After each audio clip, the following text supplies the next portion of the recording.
Hi, you guys. This is Jamesia McGraw, and I'm a part of your speech class. And today I'm doing the discussion board for chapters 10, 11, and 12 of our speech class. And I'm going to start off with the Build a Tower video.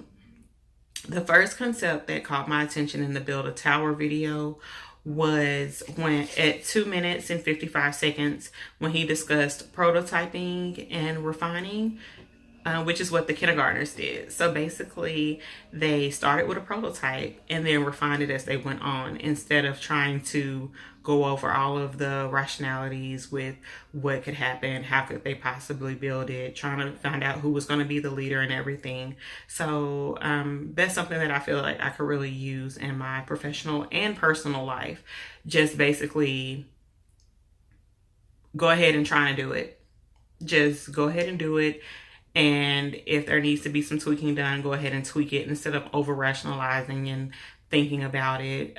It's so crazy that the kindergartners were the ones that actually really thought that way.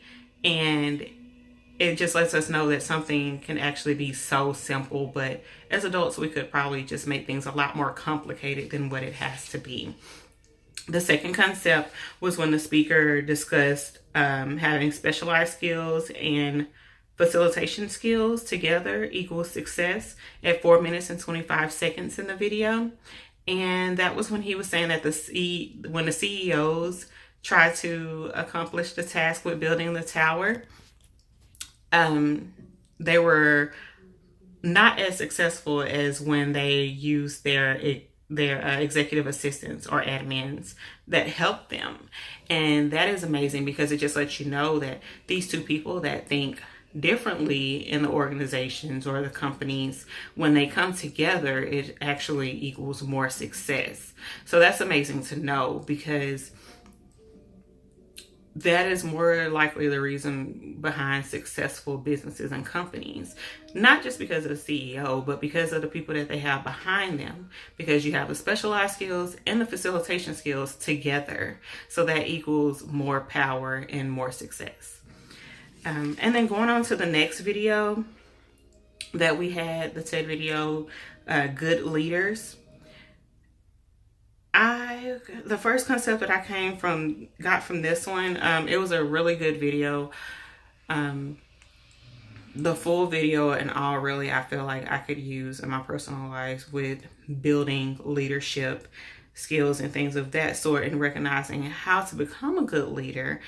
And one of the first concepts that I really enjoyed was when he discussed that in order to have good leadership, you have to build an environment that will be conducive to making good leaders. And that was at 2 minutes and 30 seconds in the video. Building the environment to have the good leaders is very important. It's going to be hard to have good leadership or good other members of the organizations or employees or anything like that if you don't have the type of environment that's needed. So in order to be a good leader and to have the title of being a good leader, you would have to build a good environment to do so, a conducive environment for it. And one way they said that you could do that was with trust and cooperation.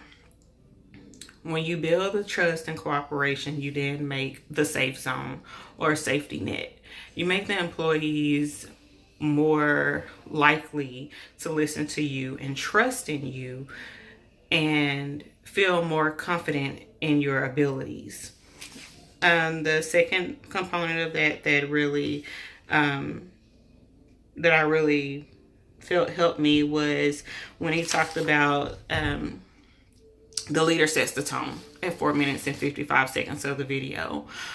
Basically saying that when a leader makes a choice to put others before themselves, it causes a safe environment.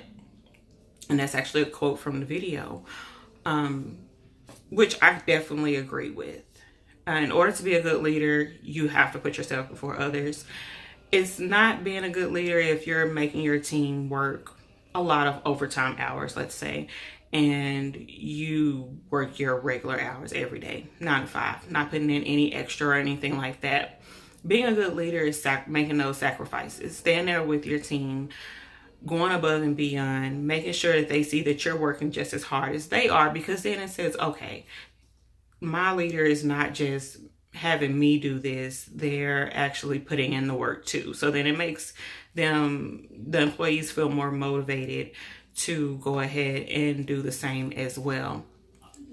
Now, when it comes to the reading that we did, the 2 chapters that I feel that I got the most from, I would have to say, are chapters 10 and 12. I'll start with chapter 12. The concept that I got from chapter 12 was the different approaches that you could take in organizational approaches. The one that I feel that I would use the most is the human resources approach, and that was found on page 294, and that states that the human resources approach also values employees as assets to the organization who can be fulfilled by participating and contributing useful ideas.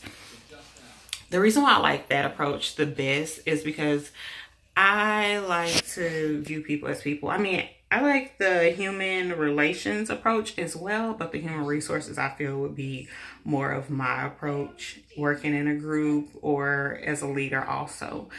So that one I feel like I could use in my day-to-day business and personal life. And when it comes to chapter 10, basically on page 254, it talks about the group culture. I'm sorry, the group climate, should I say. The group climate with cohesion.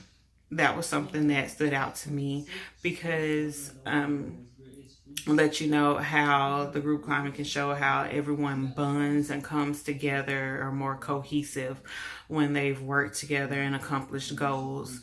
And that is something that I would like to build at my current job. I work in a group and I feel like we could be more cohesive. So I'll definitely use a lot of the strategies that I've learned from reading chapters 10, 11, and 12 to not only help me become a better leader at work, but actually work better as a group and an organization to accomplish things, to be more cohesive and build and just be more successful. So I really did enjoy the reading that we had for this unit. I feel like it's one of the most informative and helpful units that we've had since doing this semester. And I hope that all of you all learned and were able to take a lot from what we've learned this unit as well. Thank you.